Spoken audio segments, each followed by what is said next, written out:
Breaking news বিদ্যালয়ৰ পৰা ঘৰলৈ উভতাৰ পথতেই তিনি ছাত্ৰীক দুৰ্বৃত্তই আক্ৰমণ কৰাৰ লগতে গাৰ কাপোৰ ফলাৰ গুৰুতৰ অভিযোগ উত্থাপন হৈছে আৰু সমগ্ৰ ঘটনা কেন্দ্ৰ কৰি চাঞ্চল্যৰ সৃষ্টি হৈছে আৰু তাৰ পাছতেই এতিয়া ন্যায় দাবী কৰি ন্যায়ৰ দাবীৰে এনেদৰে প্ৰতিবাদী কাৰ্যসূচী ৰূপায়ণ কৰিছে ছাত্ৰ-ছাত্ৰীসকলে আৰু ছাত্ৰ-ছাত্ৰীসকলে থানা ঘেৰাও কাৰ্যসূচী ৰূপায়ণ কৰিছে আৰু ক'ত সংঘটিত হৈছে এই ঘটনা আমি সবিস্তাৰে খবৰটো লৈ অহাৰ চেষ্টা কৰিম।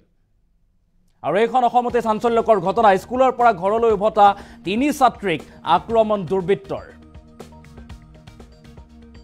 আৰু ৰাজপথতে তিনি ছাত্ৰীৰ গাৰ কাপোৰ ফলাৰ গুৰুতৰ অভিযোগ বস্ত্ৰহৰণ কৰাৰ চেষ্টা চলাইছে এতিয়া দুৰ্বৃত্তই সেই গুৰুতৰ অভিযোগ ভুক্তভোগী ছাত্ৰীয়ে এজাহাৰ দাখিলৰ পাছতো ব্যৱস্থা নোলোৱাৰ অভিযোগ উত্থাপন হৈছে আৰু ঘটনা কেন্দ্ৰ কৰি চেঙা সমষ্টিৰ খোলা বান্ধাত উত্তপ্ত পৰিৱেশৰ সৃষ্টি হৈছে।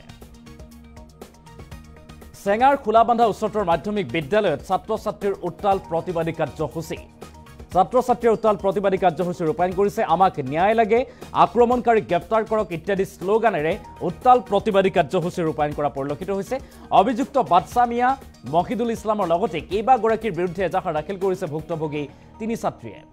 কাছুমাৰা আৰক্ষীয়ে আজিলৈকে কোনো পদক্ষেপ নোলোৱাৰ অভিযোগ উত্থাপন হৈছে। এজাহাৰ দাখিলৰ পাছতো কোনো ধৰণৰ ব্যৱস্থা লোৱা নাই আৰু ফলত দোষীক গ্ৰেপ্তাৰ কৰাৰ দাবীৰে ছাত্ৰ-ছাত্ৰীৰ থানা ঘেৰাও কাৰ্যসূচী উত্তাল প্ৰতিবাদী কাৰ্যসূচীৰ ৰূপায়ণ কৰা পৰিলক্ষিত হৈছে। পুনৰবাৰ কৰিছোঁ স্কুলৰ পৰা ঘৰলৈ গৈছিল, ঘৰলৈ উভতাৰ সময়তে তিনি ছাত্ৰীক আক্ৰমণ আৰু লগতে গাৰ কাপোৰ ফলাৰ গুৰুতৰ অভিযোগ। ৰাজপথতেই তিনি ছাত্ৰীৰ গাৰ কাপোৰ ফলাৰ গুৰুতৰ অভিযোগ উত্থাপন হৈছে আৰু যি ঘটনাই কঁপাই গৈছে এতিয়া সমগ্ৰ ৰাজ্য।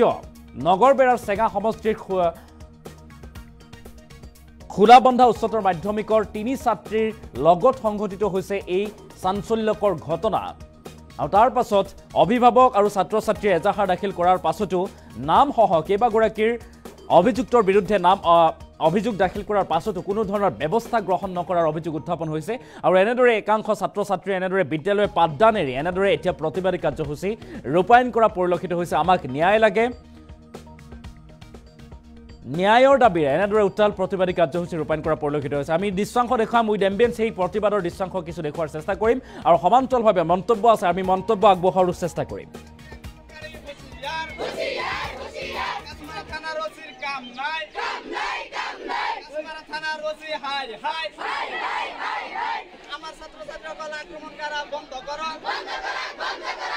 শনিবাৰ দিনা আমাৰ বিদ্যালয় ছুটি হোৱাৰ পিছত বিদ্যালয়ৰ তিনিজন ছাত্ৰীয়ে বিদ্যালয়ৰ পৰা ঘৰলৈ উভতি যোৱাৰ সময়ত ৰাস্তাত বিদ্যালয়ৰ ছাত্ৰীকেইগৰাকীক আক্ৰমণ কৰে আৰু উক্ত দিনাই আমাৰ বিদ্যালয়ৰ সেইকেইজন ছাত্ৰই কাছুমাৰা থানাত এজাহাৰ কৰিছে যদিও কাছুমাৰা থানাৰ অচিয়ে কোনো ধৰণৰ ব্যৱস্থা গ্ৰহণ কৰা নাই।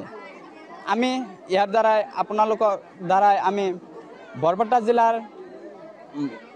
জিলাৰ আৰক্ষী অধ্যক্ষক আমি অনুৰোধ জনাইছোঁ যে এই উক্ত ঘটনা আৰু কাছুমাৰা থানাৰ অচিক কাৰণে কিবা এটা ব্যৱস্থা গ্ৰহণ কৰক আৰু যদি এই ঘটনাৰ পৰেও যদি কোনো ধৰণৰ ব্যৱস্থা গ্ৰহণ নকৰে তেনেহ'লে আমি সকলো ছাত্ৰ-ছাত্ৰী মিলি কাছুমাৰা থানাত ঘেৰা দি আমি প্ৰতিবাদ কৰিম আৰু সেইটো প্ৰতিবাদত যদি কোনো পৰিৱেশৰ সৃষ্টি হয় ইয়াৰ দায়ী কাছুমাৰা থানাৰ অচি হ'ব লাগিব।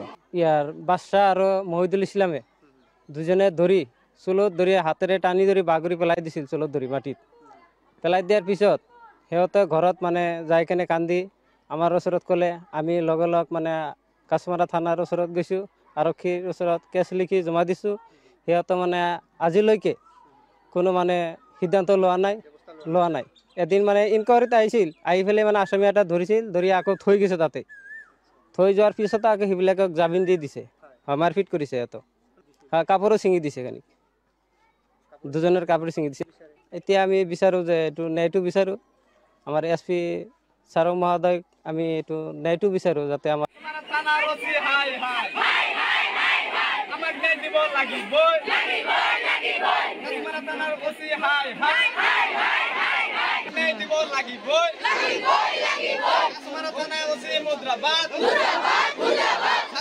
আক্ৰমণকাৰীসকলক গ্ৰেপ্তাৰ কৰক, ছাত্ৰ-ছাত্ৰী আক্ৰমণকাৰী হুঁচিয়াৰ, কাছুমাৰা থানাৰ অচিৰ কাম নাই।